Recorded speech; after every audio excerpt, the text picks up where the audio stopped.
Back now on Triad Today. I'm very glad to have this guest. He's never been here before, and we're so glad he could stop by. Lori Bates, let's take a look at our first guest.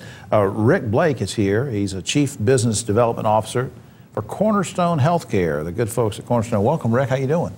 Doing fine, Jim. Thank you for having me. You were a jack of all trades. I know you spent time, 20-some years, at High Point Regional? I did. As Vice President? Yes, I did. And you're a local boy, because you were telling me before we went on, you were born and raised in High Point. Indeed. And I won't go into the fact that you went to Carolina, because they didn't go very far in the, the NCAAs. But anyway, sadly, here's what I was getting at. I think that some people think some people are not sure. Is Cornerstone Health Care? They'll say, well, is it a big hospital somewhere? And in a way, it's a very umbrella type organization. You want to sort of give us a thumbnail sketch of what the mission is and what you do? Be glad to. Cornerstone Health Care is a physician-led organization. It is a multi-specialty group, which means we really run the gamut across most of the medical disciplines.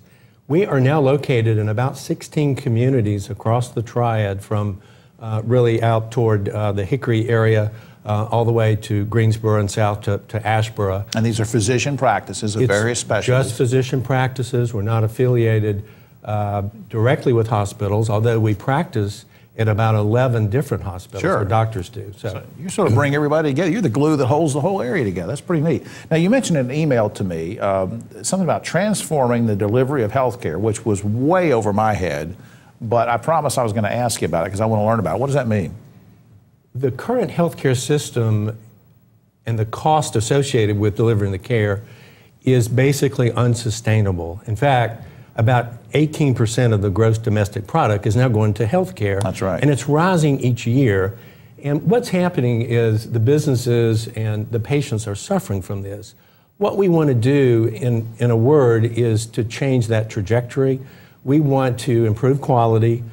We want to promote a new way of reimbursing providers and hospitals, to really migrate from today's fee-for-service world to a fee-for-value world. We think that's much better for the patient. A fee-for-value world. Now, how is that going to benefit patients specifically? Fee-for-value simply means that we're going to improve the quality, we're going to improve the welfare of the patients. At the same time, we're going to lower their cost.